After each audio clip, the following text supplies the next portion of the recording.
ಸುದೀಪ್ ಸರ್ದ ಅಂತ ಹೌದು ಅಂದರು. ದಾದಾ ಯಾರು ಗೊತ್ತಾ ಅದ್ರಲ್ಲಿ ನಾವೇ ಇರೋದು.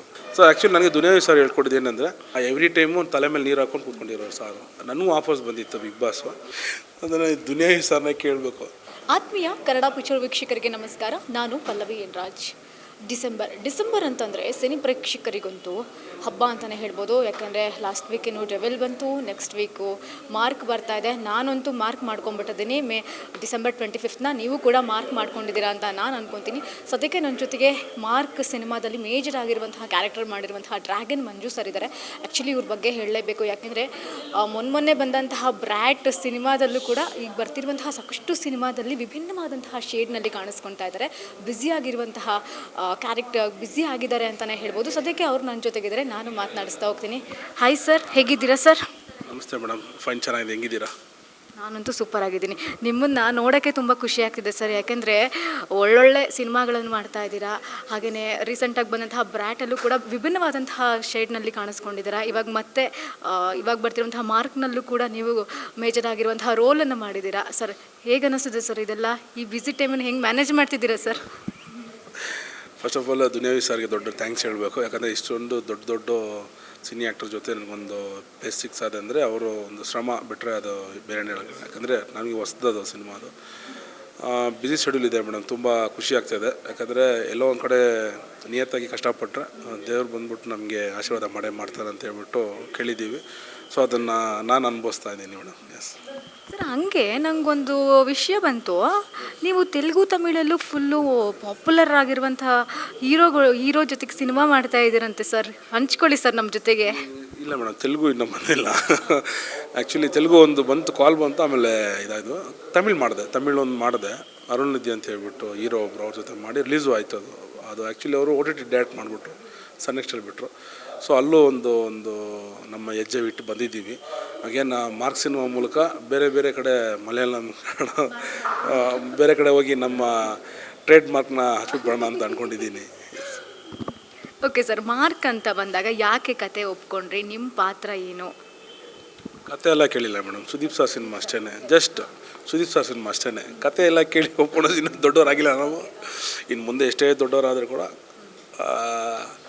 ಅವಕಾಶ ಬಂದಾಗ ಒಪ್ಕೊಂಡು ಬಿಡಬೇಕು ಅಂತ ಹೇಳ್ಬಿಟ್ಟು ನನ್ನದೊಂದಿದ್ದು. ಸೊ ಅದೇ ಇನ್ನೂ ಸುದೀಪ್ ಸರ್ ಸಿನಿಮಾ ನನಗೆ ಫಸ್ಟ್ ಹೇಳ್ದಾಗ ನಾನು ರಿಪೀಟ್ ಕೇಳ್ತಾ ಇದ್ದೆ, ಸುದೀಪ್ ಸರ್ದ ಅಂತ ಹೌದು ಅಂದರು. ಒಂದು ಕಡೆ ಭಯಂಕರ ಎಕ್ಸೈಟ್ಮೆಂಟ್, ಖುಷಿ, ಒಂದು ಕಡೆ ಭಯ. ಸೊ ಇವ್ರ ಜೊತೆ ಆ್ಯಕ್ಟ್ ಮಾಡಬೇಕಂತ. ಸೊ ದೊಡ್ಡ ಟರ್ನ್ ಓವರ್ ಅಂದ್ಕೊತೀನಿ ಮೇಡಮ್ ಲೈಫಲ್ಲಿ. ಓಕೆ, ದೊಡ್ಡ ಟರ್ನ್ ಸಿಗುತ್ತೆ ಅಂತ ಅಂದರೆ ನಿಮ್ಮ ಪಾತ್ರ ಯಾವ ರೀತಿ ಇದೆ? ಅಯ್ಯೋ, ಇದನ್ನು ಹೇಳ್ಬಾರ್ದಲ್ಲ ಮೇಡಮ್. ಒಂಚೂರು ಅಂದರೆ ಅದೇ ಮೈಂಡ್ ನಮ್ಮದು. ಸೊ ಹೆಂಗೆ ಹೇಳೋದು ಮೇಡಮ್, ಅದೇ ನನ್ನ ಜೊತೆ ಒಂದು ಫೈಟು ಸಾರ್ದು. ಸೊ ಬ್ಯೂಟಿಫುಲ್ ಆಗಿರುತ್ತೆ. Indoor fight. ಹೌದು, ಫೈಟೇ ಬ್ಯೂಟಿಫುಲ್ ಆಗಿರುತ್ತೆ. ಯಾಕಂದರೆ ಅದು ಹೆಂಗೆ ಹೇಳೋದು, ಎಲ್ಲನೂ ಹೇಳ್ಬಿಟ್ರೆ ಭಯಂಕರ ದೊಡ್ಡ ಇಂಟದು. ಚೂರು ಚೆನ್ನಾಗಿರುತ್ತೆ ಮೇಡಮ್, ಅದನ್ನು ನೋಡಿ. ಹೌದು ಮೇಡಮ್, ಹೌದು. ಇಲ್ಲ ಮೇಡಮ್, ಇಲ್ಲ, ಬೇಡ. ಸಿನಿಮಾ ರಿಲೀಸ್ ಆದಮೇಲೆ ಬೇಕಾದರೆ ಬಂದರೆ. ಹೌದು, ಇದೆ. ತುಂಬ ಕ್ವಶನ್ಸ್ ಕೇಳಿದ್ರೆ ಆನ್ಸರ್ಸ್ ತುಂಬ ಇದೆ ನನ್ನ ಹತ್ರ. ಸೊ ಬಿಫೋರ್ ದಟ್ ಡಿಸ್ಕಸ್ ಬೇಡ ಅನ್ಕೊತೀನಿ. ಬೇಡ ಅದು ಮೇಡಮ್. ಓಕೆ, ಸೈಕೋ ಸೈತಾನ್ ಸಾಂಗಲ್ಲಿ ನೀವು ಬರ್ತೀರಾ? ದಾದಾ ಯಾರು ಗೊತ್ತಾ ಅದ್ರಲ್ಲಿ ನಾವೇ ಇರೋದು. ಬರ್ತೀವಿ. ಎಸ್, ಬರ್ತೀವಿ. ಆ ಸಾಂಗ್ನ ನೋಡಿದಾಗ ನಿಮಗೆ ಲೈಕ್ ದಾದಾ ಯಾರು ಗೊತ್ತಾ ಅಂತಂದಾಗ ಸಿಕ್ಕಾಪಟ್ಟೆ ಫ್ಯಾನ್ಸು ಇಷ್ಟಪಟ್ಟರು, ಸುದೀಪ್ ಸರ್ ಫ್ಯಾನ್ಸು ಸಾಂಗ್ನ. ಓಕೆನಾ? ಆ ಸಾಂಗ್ನಲ್ಲಿ ನೀವಿದ್ದೀರಾ ಅಂತಂದರೆ ಅದು ಬೇರೆ ಥರ. ಓಕೆ, ನಿಮಗೆ ಆ ಸಾಂಗ್ ಕೇಳಿದಾಗ ಏನು ಅನಿಸುತ್ತೆ? ಈ ರೀತಿಯಾದಂತಹ ಒಂದು ನಿರೀಕ್ಷೆ ಇತ್ತಾ? ಖಂಡಿತ ಮೇಡಮ್. ಅಲ್ಲಿ ಸೆಟ್ಟಲ್ಲಿ ಕೇಳೋವಾಗಲೇ, ಯಾಕಂದರೆ ಸಾರು ಆ್ಯಕ್ಚುಲಿ ಆ್ಯಕ್ಷನ್ ಮೂಡಲ್ಲಿ ಇದ್ದರು. ಆ್ಯಕ್ಷನ್ ಮೂಡಲ್ಲಿರುವಾಗ ಸಾಂಗ್ ಹಾಕಿರ್ತಾ ಇರ್ತಾರೆ. ನಾವು ರಿಪೀಟ್ ಸಾಂಗ್ ಕೇಳಿದ್ರು ಕೂಡ ಬೋರ್ ಅನಿಸಿಲ್ಲ. ಆ ಸಾಂಗ್ ಎಲ್ಲೂ ಇನ್ನೂ ಎಕ್ಸೈಟ್ಮೆಂಟ್ ಆಗಿತ್ತು. ಯಾಕಂದರೆ ಸಾರ್ ಬಗ್ಗೆ ವರ್ಡಿಂಗ್ಸ್ ಎಲ್ಲ ಬರ್ತಾ ಇರುತ್ತೆ. ಸೊ ಅದು ತುಂಬ ಖುಷಿ ಆಯ್ತು ಅಲ್ಲಿ ಕೇಳೋದಕ್ಕೆ. ನಾವು ಬಿಟ್ಟು ತಮಿಳ್ ಲ್ಯಾಂಗ್ವೇಜಲ್ಲವರು ತುಂಬ ಲೈಕ್ ಮಾಡಿದ್ರು. ಮ್ಯೂಸಿಕ್ಕು, ರಿದಮ್ಸು, ಅದು ಸಾರ್ ಡ್ಯಾನ್ಸು ತುಂಬ ಲೈಕ್ ಮಾಡಿದ್ರು. ಯಾಕಂದರೆ ನಾವು ಬಿಡಿ ಕಿಚ್ಚ ಸರ್ ಗೊತ್ತು ನಮಗೆ, ಅವ್ರನ್ನ ಹಚ್ಕೊಂಡಿದ್ದೀವಿ ಅನ್ನೋವಾಗ ನಮ್ಗೆ ಗೊತ್ತು. ಅವರು ಆ್ಯಕ್ಟಿಂಗ್ ಎಲ್ಲ ಮುಂಚಿನ ಸಿನಿಮಾದಲ್ಲಿ ನೋಡಿರ್ತೀವಿ. ಅದನ್ನು ಬಿಟ್ಟು ಇವಾಗ ತಮಿಳ್ ಸಿನಿಮಾದಲ್ಲಿರೋ ಅಲ್ಲಿ ಡ್ಯಾನ್ಸರ್ಸು, ಅಲ್ಲಿನೊಂದು ಕೋರಿಯೋಗ್ರಾಫರ್ಸು, ಅವರೆಲ್ಲ ತುಂಬ ಎಂಜಾಯ್ ಮಾಡಿದ್ರು ಈ ಸಾಂಗ್ನ. ಅದು ತುಂಬ ಖುಷಿ ಆಗ್ತದೆ ನನಗೆ. ಓಕೆ, ತಮಿಳ್ ಟೆಕ್ನಿಷಿಯನ್ ಜೊತೆಗೆಲ್ಲ ವರ್ಕ್ ಮಾಡಿ ಹೇಗೆ ಅನ್ನಿಸ್ತು, ಆ ಅನುಭವ ಹೇಗಿತ್ತು? ಮೇಡಮ್ ನಾನು ಆ್ಯಕ್ಚುಲಿ ನನಗೆ ತಮಿಳ್ ಗೊತ್ತು ನನಗೆ, ಸೊ ಹಂಗಾಗಿ ತುಂಬ ಫ್ಲೆಕ್ಸಿಬಲ್ ಅನಿಸ್ತು ನನಗೆ. ನನಗೆ ಕನ್ನಡ ತಮಿಳ್ ತುಂಬ ಫ್ಲೆಕ್ಸಿಬಲಾಗಿ ಮಾತಾಡ್ತೀನಿ. ಮತ್ತು ಅಲ್ಲಿಂದ ಒಂದು ಆರ್ಟಿಸ್ಟು ಬಂದ್ಬಿಟ್ಟು ನಾನು, ಸೊ ಆ್ಯಕ್ಚುಲಿ ನನಗೆ ದುನಿಯಾವಿ ಸರ್ ಹೇಳ್ಕೊಟ್ಟಿದ್ದು ಏನಂದರೆ, ಕೋ ಆರ್ಟಿಸ್ಟ್ನ ಫಸ್ಟ್ ಹೋಗಿ ಅವರು ಸೀನಿಯರು ಜೂನಿಯರು ನೀನು ಹೋಗಿ ಮಾತಾಡಿ ಅವ್ರನ್ನ ಕಂಫರ್ಟಬಲ್ ಮಾಡಿಕೊಂಡ್ರೆ ಹಾಗೇನು ಅದು ನಿನಗೆ ಸೆಟ್ಟು ಬಂದುಬಿಟ್ಟು ಪೀಸ್ಫುಲ್ಲಾಗಿರುತ್ತೆ. ಯಾಕಂದರೆ ನೀನು ಇಂಟ್ರಾಕ್ಷನ್ ಮಾಡಿಲ್ಲ ಅಂದರೆ ಅದೊಂಥರ ಆಗ್ಬಿಡುತ್ತೆ ಅಂತ ಹೇಳ್ಬಿಟ್ಟು. ಸೊ ಹಾಗಾಗಿ ನನ್ನ ಕೋ ಆರ್ಟಿಸ್ಟ್ ಫಸ್ಟು ನನಗೆ ನನ್ನ ಸಾರ್ದು ಪೋರ್ಷನ್ ಬಿಟ್ಟು ನನ್ನ ಪೋರ್ಷನ್ ಮಾಡೋದನ್ನೆಲ್ಲ ಹೋಗಿ ನಾನು ಮಾತಾಡ್ಸ್ಕೊಂಬಂದೆ. ಎಲ್ಲರೂ ತುಂಬ ಖುಷಿಯಾದರು, ಎಲ್ಲರೂ ತುಂಬ ಕ್ಲೋಸ್ ಆದರು. ನನಗೆ ಅರುಳ್ ದಾಸ್ ಅಂತ ಒಬ್ಬರು ಆ್ಯಕ್ಟ್ ಮಾಡ್ತಾಯಿದ್ದಾರೆ ಅದರಲ್ಲಿ ಸರ್ಕಲ್ ಇನ್ಸ್ಪೆಕ್ಟ್ರಾಗಿ. ಅವರು ತುಂಬ ದೊಡ್ಡ ಆರ್ಟಿಸ್ಟು. ಅವ್ರ ಹತ್ರ ಬ್ಲೆಸ್ಸಿಂಗ್ ತೊಗೊಂಡು ಅವ್ರ ಜೊತೆನೇ ಇಂಟ್ರಾಕ್ಷನ್ ಮಾಡಿದ್ವಿ. ತುಂಬ ಖುಷಿಯಾಯಿತು. ಫ್ರೆಂಡ್ಲಿ ಇಟ್ಕೊಂಡೆ ನನ್ನ ಸರೌಂಡಿಂಗ್ ನಾನು ಪೀಸ್ ಹಾಕ್ಕೊಂಡೆ. ಓಕೆ, ಈ ಮಾರ್ಕ್ ಸಿನಿಮಾದಲ್ಲಿ ನಿಮ್ಮ ಕ್ಯಾರೆಕ್ಟ್ರ್ ಸುದೀಪ್ ಸರ್ ಜೊತೆಗೆ ಇರುವಂತಹ ಕ್ಯಾರೆಕ್ಟ್ರ ಸ್ಟಾರ್ಟಿಂಗಿಂದ ಎಂಟು ತನಕನೂ ಕೂಡ ಜೊತೆಗೆ ಇರ್ತೀರಾ ಹೇಗೆ? ಇಲ್ಲ ಮೇಡಮ್, ಯಾಕಂದರೆ ಇವಾಗ ನೀವು ನೋಡಿರ್ಬೋದು ಸಿನಿಮಾದಲ್ಲಿ ಸ್ಟಾರ್ ಕಾಸ್ಟಿಂಗ್ ತುಂಬ ದೊಡ್ಡದಾಗಿದೆ. ಸೊ ಅದರಲ್ಲೇ ನಂದೊಂದು ಪಾರ್ಟು, ಸೊ ನಂದೊಂದು ಚಿಕ್ಕದಾಗಿ ಒಂದು ಸ್ಕ್ರೀನ್ ಶೇರ್ ಮಾಡ್ಕೊಂಡು ಸಾರ್ ಜೊತೆ. ಅದರಲ್ಲೇ ನಾನು ಆಲ್ಮೋಸ್ಟು ನೇಮ್ ಕಮಾಯಿಸ್ಕೊಬಿಡ್ತೀನಿ ಅಂತ ಹೇಳ್ತಾರಲ್ಲ, ಅದನ್ನು ಗ್ರಾಬ್ ಮಾಡ್ಕೋತೀನಿ ಹೆಸರಲ್ಲಿ. ಸೊ ಅಲ್ಲಿ ಸಾರು ನನಗೆ ಕೊಟ್ಟಿದ್ದ ಕೆಲಸನ, ಸೊ ಡೈರೆಕ್ಟ್ರ್ ಕೊಟ್ಟಿದ್ದ ಕೆಲಸನ ಕ್ಲಿಯರಾಗಿ ಮಾಡಿದ್ದೀನಿ, ಸೂಪರಾಗಿ ಮಾಡಿದ್ದೀನಿ ಅಂತ ನನಗೆ ಅನಿಸ್ತು. ಮತ್ತು ಸಾರು ಮೊನ್ನೆ ಬೆಂತಟ್ಟಿ ಹೇಳೋವಾಗ ಖುಷಿ ಆಯಿತು. ಕಿಚ್ಚ ಸಾರು ಅವ್ರ ಬಾಯಿಂದ ಬರಬೇಕಂತ ವೇಟ್ ಮಾಡ್ತಾಯಿದ್ದೆ. ನನಗೆ ಖುಷಿ ಆಯಿತು, ಯಾಕಂದರೆ ಅವರು ಎಡಿಟ್ ಮಾಡೋಕೆ ನೋಡಿರ್ತಾರೆ. ಸೊ ಅವ್ರು ಸ್ಯಾಟಿಸ್ಫ್ಯಾಕ್ಷನ್ ಆಗದೆ ಯಾರು ಸುಳ್ಳು ಹೇಳೋಕ್ಕಾಗಲ್ಲ. ಸೊ ಅವ್ರಿಗೆ ಸ್ಯಾಟಿಸ್ಫ್ಯಾಕ್ಷನ್ ಆಗಿದೆ, ಒಂದು ದೊಡ್ಡ ಸಪೋರ್ಟ್ ಕೊಟ್ಟರು, ಖುಷಿ ಇದೆ. ಓಕೆ ಸರ್, ನಮಗೆ ಆ್ಯಕ್ಷನ್ ಸೀನ್ ಅಂತ ಬಂದಾಗ ಇಲ್ಲಿ ನೋಡಿದೆ, ಇಲ್ಲಿ ಒಳ್ಳೆ ಭಯ ಆಗ್ತಾ ಇದೆ ಸರ್ನ ನೋಡೋಕ್ಕೆ. ಈ ಎಲ್ಲ ಸೀನಲ್ಲೂ ನೀವು ಅವ್ರ ಜೊತೆಗಿದ್ದಾಗ ಅವ್ರ ರಿಯಾಕ್ಷನ್ ಎಲ್ಲ ಹೇಗಿರ್ತಿತ್ತು ಸರ್? ಈ ಮೇಡಮ್, ಈ ಪೋರ್ಷನ್ ನಾವು ಇದ್ದಿಲ್ಲ. ಸೊ ನಮ್ಮದು ಬಂದ್ಬಿಟ್ಟು ದಾದಾ ಯಾರು ಗೊತ್ತಾ ಆ ಸಾಂಗು, ಅದು ಇಂಡೋರ್ ಇತ್ತು. ಅಲ್ಲೇ ತುಂಬ ಭಯಂಕರ ಮಜವಾಗಿತ್ತು ಮೇಡಮ್. ಇವಾಗ ನೀವು ಮೊನ್ನೆ ರಿಲೀಸ್ ಮಾಡಿರೋ ಟ್ರೈಲರ್ ನೋಡಿರ್ಬೋದು, ಆ ಒಂದು ಸ್ಟೆಪ್ಸ್ ಎಲ್ಲ ಹಿಂಗೆ ಹಾಕಿದ್ದಾರೆ ಅಂತ. ಇದು ಬಂದ್ಬಿಟ್ಟು ಒಂದ್ಸಲಿ ಹಾಕಿದ್ದಿಲ್ಲ ಮೇಡಮ್. ಅದು ನಾವು ರೀಟೇಕ್ ಆಗುತ್ತೆ, ಬೇರೆ ಮಿಸ್ಟೇಕ್ ಮಾಡಿದ್ರೂ ಕೂಡ ಆ ಫೈರ್ ಹಂಗೆ ಇದ್ದು ಅದೇ ಎನರ್ಜಿ, ಅದೇ 10 ಡೇಸು ನಾವು ಅಲ್ಲೇ ಆ ಇಂಡೋರಲ್ಲೇ ಅದೇ ಸೀಕ್ವೆನ್ಸ್ ತೆಗಿತಾ ಇದ್ದು. ಭಯಂಕರ ಎನರ್ಜಿ ಆಗಿದ್ದರು. ಭಯಂಕರ ಒಂದು ಈ ಸಕ್ಸಸ್ ಆಗೋದಕ್ಕೆ ಅಂತ ಒಂದು ಇದು ಗೊತ್ತಾಗುತ್ತೆ ಮೇಡಮ್, ಇಂಟು ಗೊತ್ತಾಗುತ್ತೆ ನಮಗೆ. ಅಲ್ಲಿ ಗೊತ್ತಾಯ್ತು ನನಗೆ. ಸೊ ಆ್ಯಕ್ಚುಲಿ ತುಂಬ ಖುಷಿ ಆಯಿತು ಅದು ನೋಡಿ. ಅಲ್ಲಿ ನೋಡಿರ್ಬೋದು, ಇಲ್ಲಿ ನಾವು ಸೆಟ್ಟಲ್ಲಿ ನೋಡಿದಾಗ ನಮಗೆ ಒಂಥರ ಜುಮ್ ಅನ್ನೋದು. ಯಾಕಂದರೆ ಸೊ ಒಂದು ಕಡೆ ನಾವು ಇರೋಲ್ಲ, ಆ ಕಡೆ ನೋಡ್ತಾ ನಿಂತ್ಕೊಂಡಿರ್ಬೇಕು. ಸೊ ಅದೆಲ್ಲ ತುಂಬ ಖುಷಿ ಆಯ್ತು ಮೇಡಮ್ ನೋಡೋದಕ್ಕೆ, ತುಂಬ ಎಕ್ಸೈಟ್. ಈಗ ಫೈಟಿಂಗ್ ಸೀನ್ ಅಂತ ಬಂದಾಗ ನಾರ್ಮಲಾಗಿ ಕೋಪ ಅದೆಲ್ಲ ಬರಬೇಕು ಮುಖದಲ್ಲಿ. ಆ ಟೈಮ್ನಲ್ಲಿ ಅವ್ರ ಮುಖ ನೋಡೋಕೆ ಹೇಗೆ ಅನ್ನಿಸ್ತಾ ಇತ್ತು? ಅದು ನಿಮಗೂ ಅವ್ರಿಗೂ ಮುಖಾಮುಖಿ ಆದಾಗೆಲ್ಲ ಹೇಗಿತ್ತು ಸೀನು? ಅದೆಲ್ಲ ಏನು ಮೇಡಮ್, ಅದು ಬಂದ್ಬಿಟ್ಟು ಕೆಲಸ ಅಂತದಾಗ ನಾವು ಪರ್ಫೆಕ್ಟಾಗಿ ಮಾಡಲೇಬೇಕು. ಸೊ ನನಗೆ ಅಗೇನಾಗೆ ದುನಿಯಾವಿ ಸರನೇ ಒಂದು ದೊಡ್ಡ ಟೀಚರು.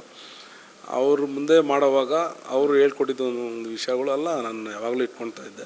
ಸೊ ಅದನ್ನೇ ನಾನು ಅಲ್ಲೋಗಿ ಅವ್ರ ಮುಂದೆ ನಿಂತ್ಕೊಳ್ಳೋವಾಗ, ಯಾಕಂದರೆ ನಮಗಿರುತ್ತೆ ಕಿಚ್ಚ ಸಾರ್ ಅಂತ ಒಂದು ಇರುತ್ತೆ, ಅದನ್ನು ಬಿಟ್ಬಿಡ್ಬೇಕು. ಅಲ್ಲಿ ನಿಂತರೆ ಅವರು ಹೀರೋ, ನಾವು ವಿಲನ್ನು. ನಮ್ಗೆ ಅವ್ರು ವಿಲನ್, ಅವ್ರಿಗೆ ನಾನು ವಿಲನ್ ಅಷ್ಟೇ. ಅದು ಹೆಂಗಿರಬೇಕು, ಆ ಫೋರ್ಸ್ ಹಂಗೆ ಇರಬೇಕು. ಆವಾಗ ಸ್ಕಿಲ್ ನೋಡಿದ್ರೆ ಚೆಂದಾಗಿರುತ್ತೆ ಅಂತ ಹೇಳ್ಬಿಟ್ಟು ಒಂದು ಮೈಂಡ್ ಫಿಕ್ಸ್ ಆಗಿತ್ತು. ಸೊ ಅದು ಒಂಚೂರು ಕಷ್ಟ ಅಂತ ಅನಿಸ್ತು. ಯಾಕಂದರೆ ಈಗ ಸುದೀಪ್ ಸರ್ ಬಗ್ಗೆ ಒಂದು ದೊಡ್ಡ ಗೌರವ ಇದೆ. ಬಗ್ಗೆ ನಮಗೆ ಸೀನಿಯರ್ ಆರ್ಟಿಸ್ಟು ಏನೋ ಒಂದು ಅವರು ಫೈರ್ ಆಗಿರ್ತಾರೆ ಅಂತ ಇಂಟ್ರಾಕ್ಷನ್, ಸೂಪರ್ ಇಂಟ್ರಾಕ್ಷನ್ನು. ಮತ್ತು ಕೋ ಆರ್ಟಿಸ್ಟ್ನ ತುಂಬ ಫ್ರೆಂಡ್ಲಿಯಾಗಿ ನೋಡ್ಕೊತಾ ಇದ್ರು. ಅಲ್ಲಿ ಸೆಟ್ಟಲ್ಲಿ ತುಂಬ ಫ್ರೆಂಡ್ಲಿಯಾಗಿ ನೋಡ್ಕೊತಾ ಇದ್ರು. ಯಾರನ್ನೂ ಬಂದ್ಬಿಟ್ಟು ಬೇರೆ ಥರ ಇದು ಏನೂ ಇಲ್ಲ. ಇವಾಗಲೂ ಬಂದ್ಬಿಟ್ಟು ತಮಿಳ್ನಾಡಲ್ಲಿ ಅವತ್ತಿನ ಶೂಟಲ್ಲಿ ಯಾರಿದ್ದರು ಅವರೆಲ್ಲರನ್ನೂ ಕೇಳಿದ್ರೆ ಒಂದೇ ಒಂದು ಹೇಳ್ತಾರೆ, ನಾವು ಬಂದ್ಬಿಟ್ಟು ಪೀಸ್ಫುಲ್ಲಾಗಿದ್ವಿ, ಎಂಜಾಯ್ ಮಾಡಿದ್ವಿ ಅಂತ ಹೇಳ್ಬಿಟ್ಟು. ಓಕೆ, ಇಷ್ಟು ವರ್ಷಗಳ ಕಾಲ ಸಿನಿಮಾ ರಂಗದಲ್ಲಿದ್ದೀರಾ, ಒಂದಷ್ಟು ಒಳ್ಳೊಳ್ಳೆ ಸಿನಿಮಾಗಳನ್ನು ಮಾಡಿದ್ದೀರಾ. ದುನಿಯಾ ವಿಜಯ್ ಸರಿಂದ ಅವರ ಸಿನಿಮಾಗಳಲ್ಲೂ ಮಾಡಿದ್ದೀರಾ. ಸೊ ಇವಾಗ ಸುದೀಪ್ ಸರ್ ಜೊತೆಗೆ ಸಿನಿಮಾ ಮಾಡಿ ಹೇಗೆ ಅನ್ನಿಸ್ತು?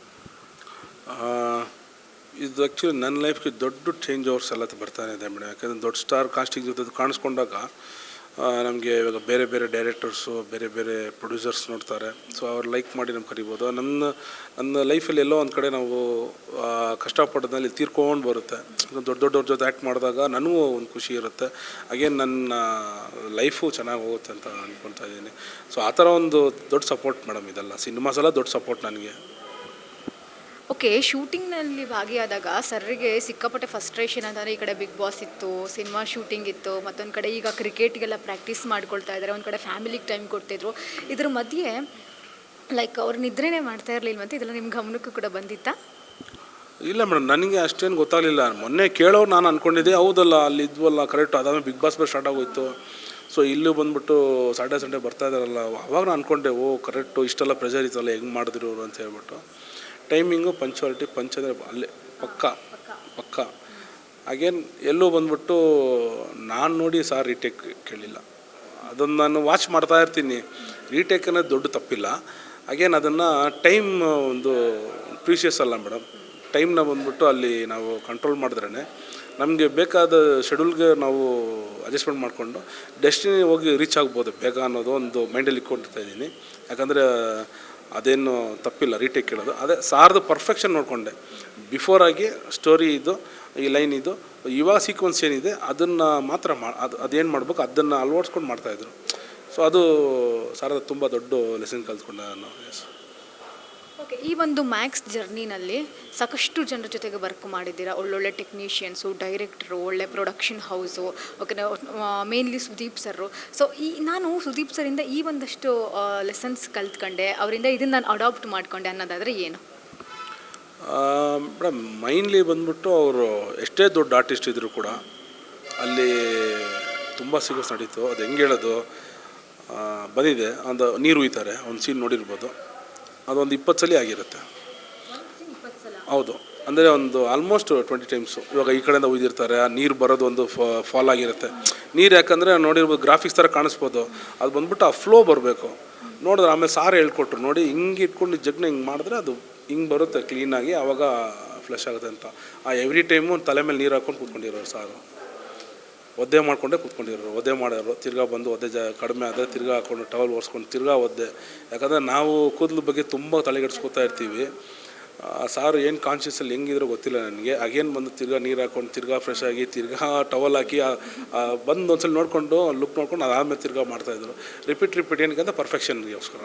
ಸೊ ತುಂಬ ಅದು ಅಂದೊಂದು ಕಲ್ತ್ಕೊಬೇಕಾಗಿದೆ. ಯಾಕಂದರೆ ಬೇಕು ಅಂದರೆ ಈ ಥರ ಇರಬೇಕು ಅಂದರೆ ಅದೇ ಥರ ಇರಬೇಕು, ಪರ್ಫೆಕ್ಷನ್ ಕಲ್ತ್ಕೋಬೇಕು ಸರ್ ಅಂತಂದರೆ ಅದು ಕಲ್ತ್ಕೊಂಡ್ರೆ ಮೇಡಮ್ ಅದನ್ನು.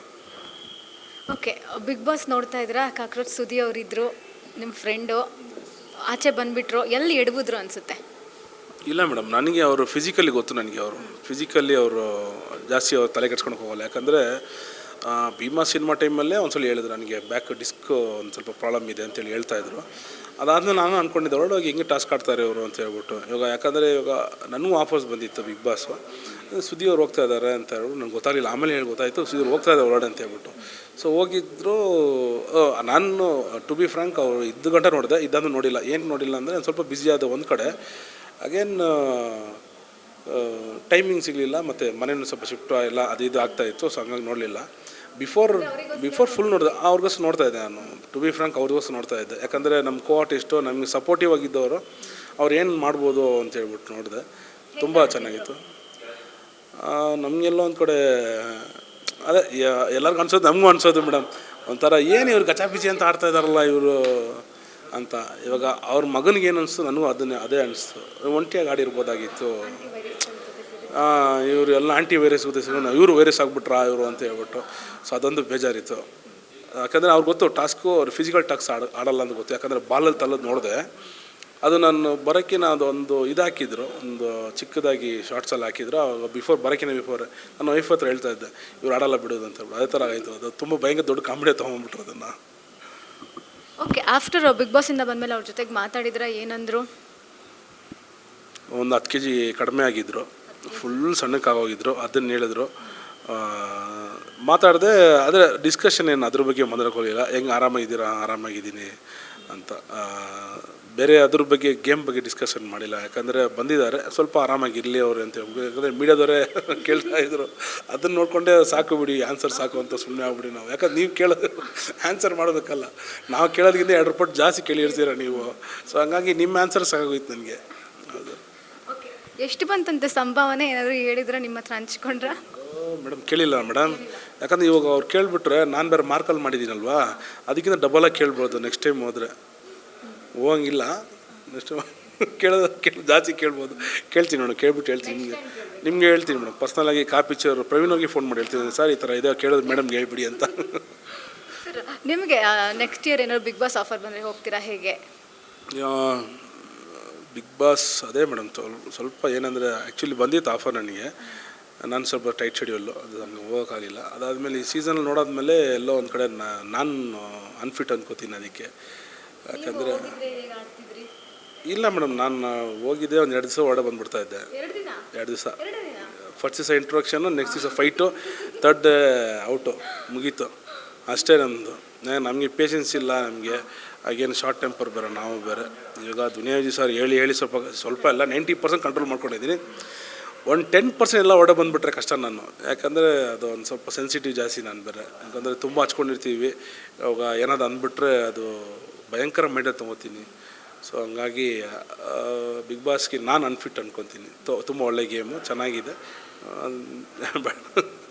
ಓಕೆ, ಈಗ ನಾನು ಸುದೀಪ್ ಸರ್ ಹತ್ರ ಕೇಳಿದಾಗ್ಲೂ ಅಷ್ಟೇ, ಅವರು ಬರೀ ವಿಜಯ್ ಸರ್ ಬಗ್ಗೆನೇ ನಮ್ಮ ಇಂಟರ್ವ್ಯೂನಲ್ಲೂ ಅವ್ರ ಬಗ್ಗೆನೇ ಮಾತಾಡ್ತೀರಾ. ಸೊ ನೀವು ಕೂಡ ಅವ್ರ ಬಗ್ಗೆನೇ ಹೇಳೋದ್ರಿಂದ ಈ ಕ್ಷಣಕ್ಕೆ ಭೀಮಾ ಇಂದ ಮಾರ್ಕ್ವರೆಗೂ ನೋಡೋದಾದರೆ ಒಳ್ಳೊಳ್ಳೆ ಸಿನಿಮಾಗಳನ್ನು ಮಾಡ್ತೀರಾ. ಈ ಕ್ಷಣಕ್ಕೆ ಅವ್ರನ್ನ ನೆನಪು ಮಾಡ್ಕೊಳ್ಳೋದಾದರೆ ಸಾರ್ನ ಅದೇ ಸಾರ್ದು ಅಂದರೆ ಸೆಟ್ಟು ಅಂತ ಹೊರಡೋದಾಗ ಕ್ಯಾರೆಕ್ಟ್ರು, ನೀನು ಕ್ಯಾರೆಕ್ಟ್ರಾಗಿ ನಿಂತ್ಕೋಬೇಕು. ಅವ್ರು ಕೆಲಸ ಕೊಡ್ತಾರೆ ಕೊಡಲ್ಲ, ಕರೀತಾರೆ ಕರಿಯಲ್ಲ, ನಿನ್ನ ಕ್ಯಾರೆಕ್ಟ್ರಿಗೆ ನಿಂತ್ಕೊಳ್ಬೇಕು. ನಿನ್ನ ಕ್ಯಾರೆಕ್ಟ್ರಿಗೆ ನೀನು ಸ್ಯಾಟಿಸ್ಫ್ಯಾಕ್ಷನ್ ಮಾಡಬೇಕು ಫಸ್ಟು. ಅವ್ರು ಹೇಳ್ತಾರೆ ಅದು ಓಕೆ, ನಿನಗೆ ಸ್ಯಾಟಿಸ್ಫ್ಯಾಕ್ಷನ್ ಆಗಬೇಕು. ಅವ್ರು ರೀಟೇಕ್ ಕೇಳಿದ್ರೆ 10 ಸಲ ಕೇಳಿದ್ರೆ 5 ಸಲ ಕೇಳಿದ್ರೆ ತಲೆಗೆಡ್ಸ್ಕೊ, ನಿನಗೋಸ್ಕರ ಒಂದು ಸಲಿನಾದರೂ ಸ್ಯಾಟಿಸ್ಫ್ಯಾಕ್ಷನ್ ಕೇಳಿ ನೀನು ಮಾಡು ಅಂತ ಹೇಳ್ಬಿಟ್ಟು ಹೇಳ್ತಾಯಿದ್ರು. ಸೊ ಅದನ್ನು ಯಾವಾಗಲೂ ನಾನು ಮೈಂಡಲ್ಲಿ ಇಟ್ಕೊತಾ ಇರ್ತೀನಿ ನಾನು. ಓಕೆ, ಈಗ ಮಾರ್ಕ್ 25ನೇ ತಾರೀಕು ಬರ್ತಿದೆ, ಎಲ್ಲ ಕೂಡ ಮಾರ್ಕ್ ಮಾಡ್ಕೊಂಡ್ಬಿಟ್ಟಿದ್ದಾರೆ. ಸೊ ಕೊನೆಯದಾಗಿ ಏನು ಹೇಳೋಕ್ಕೆ ಇಷ್ಟಪಡ್ತೀರಾ? ಕೊನೆಯದಾಗಿ ಅಗೇನ್ ನಾನು ಮತ್ತು ಮಾರ್ಕ್ ತಂಡ ಎಲ್ಲರೂ ಕೇಳೋದು, ಥಿಯೇಟ್ರಿಗೆ ಬಂದು ಸಿನಿಮಾ ನೋಡಿ ನಿಮ್ಮ ಆಶೀರ್ವಾದ ಪಡಿಬೇಕಂತ ಬರ್ತಾಯಿದ್ದೀವಿ. ದಯವಿಟ್ಟು ನೀವೆಲ್ಲ ಬಂದು ಆಶೀರ್ವಾದ ಮಾಡಬೇಕು. ಸರ್, ಆ್ಯಕ್ಚುಲಿ ಒಂದು ಲಾಸ್ಟ್ ಕ್ವೆಶ್ಚನ್ ನಾನು ಮರ್ತುಬಿಟ್ಟೆ. ನನಗೂ ಒಂದು ವೈಯಕ್ತಿಕ ಡೌಟ್ ಇದು. ನಿಮಗೆ ಡ್ರ್ಯಾಗನ್ ಮಂಜು ಅಂತ ಯಾಕೆ ಹೆಸರು ಬಂತು? ಅದನ್ನು ದುನಿಯಾ ಸರ್ನ ಕೇಳಬೇಕು. ಯಾಕಂದರೆ ಆವಾಗ ವರ್ಕೌಟ್ ಮಾಡ್ತಿದ್ದನಲ್ಲ ಬಾಡಿ ಬಿಲ್ಡ್ರಾಗಿ. ನಾನು ಬ್ಯಾಕ್ ನಾನು ತುಂಬ ವೈಡಾಗಿರುತ್ತೆ, ನೋಡೋಕೆ ಡ್ರ್ಯಾಗನ್ ಥರ ಇದೆಯಾ ನೀನು ಅಂತ ಹೇಳ್ಬಿಟ್ಟು ಅಲ್ಲಿಂದ ಅದನ್ನು ಹೆಸರು ಸಾರು. ಅಂದರೆ ಲೈಕ್ ಹೆಂಗಂದರೆ ಇವಾಗ ಮಂಜು ಅಂತ ಇದ್ದರೆ ತುಂಬ ಜನ ನಮ್ಮ ಕರ್ನಾಟಕದಲ್ಲಿ ಒಂದು ಆಲ್ಮೋಸ್ಟ್ 50-60% ಮಂಜುನಾಥರು ಇರ್ತಾರೆ. ಯಾಕಂದರೆ ನಾನು ದೇವ್ರಿಗೆ ಬೇಡ್ಕೊಂಡು ಹುಟ್ಟಿದ್ದು ನಾನು. ಸೊ ಹಂಗಾಗಿ ಹೆಸರನ್ನ ಜೊತೆಗೆ ಏನಾದರೂ ಒಂದು ಹಾಕೋಣ ಅಂತ ಹೇಳ್ಬಿಟ್ಟು ನಿಕ್ ನೇಮ್ ಥರ ಇದನ್ನು ದುನಿಯಾ ವಿಜಯ್ ಇಟ್ಟರು. ಈ ಕ್ವಶನ್ನ ದಯವಿಟ್ಟು ದುನಿಯಾ ವಿಜಯ್ ಕೇಳಿ ಒಂದ್ಸಲಿ. ಖಂಡಿತ next time Duniya Vijay sir ಸಿಕ್ಕಿದಾಗ ಇದೇ ಕ್ವಶನ್ ನಾನು ಕೇಳ್ತೀನಿ. Okay, thank you madam, thank you. ನೋಡಿದ್ರಲ್ವಾ, ಇದು ಡ್ರ್ಯಾಗನ್ ಮಂಜು ಸರ್ ಅವರ ಮಾತಾಗಿತ್ತು. ನಾನಂತೂ 25ನೇ ತಾರೀಕು ಮಾರ್ಕ್ ಮಾಡ್ಕೊಂಡಿದ್ದೀನಿ, ನೀವು ಕೂಡ ಮಾರ್ಕ್ ಮಾಡ್ಕೊಂಡಿದ್ದೀರಾ ಅಂತ ನಾನು ಭಾವಿಸ್ತೀನಿ. ಕ್ಯಾಮ್ರಾ ಪರ್ಸನ್ ಸೂರಜ್ ಜೊತೆಗೆ ಪಲ್ಲವಿ ಎನ್ ರಾಜ್, ಕನ್ನಡ ಪಿಕ್ಚರ್.